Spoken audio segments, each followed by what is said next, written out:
Good morning, friends, family, and folks. Today is January the 18th, and today was the day that my brother, Elvin Dennis Woodcock, was born to my mother, Bessie and Cecil Woodcock. And if I tried to tell you about who Elvin was, I might be here as long as this ice would take to melt.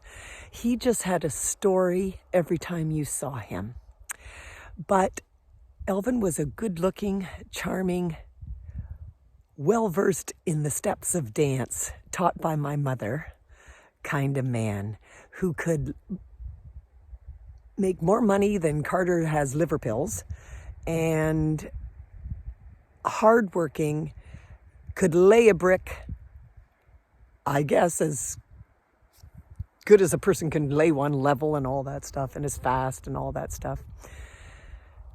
He also had many struggles. Just like most of us, it's 50-50. We get a lot of good stuff in our lives, and we also all get a lot of troubles in our lives. But man, could that boy tell a story. And he was good at it. And the crazy part is that you weren't even listening to the words sometimes or the punchline. It was just to watch that man talk. And could he talk positivity into you? Not to you. Into you. And confidence into you. He was like, if you know 60%, then you're golden, man. The rest will happen. Like, the guy was fabulous. And one of the biggest things he probably taught me was, one thing he taught me, I'm actually not going to tell you.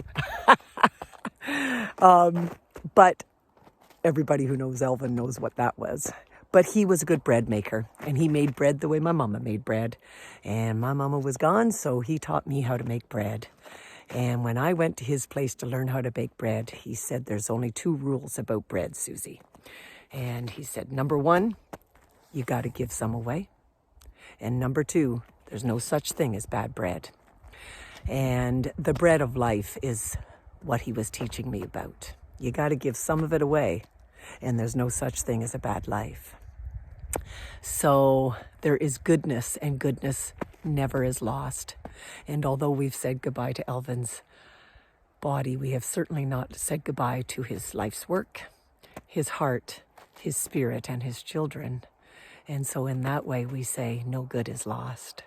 And I'm remembering my brother Elvin today, and I hope that you can remember him too if you knew him. And if you didn't, boy, we should sit down sometime and I'll share some of his stories, because they're uplifting, they're funny, they should be recorded.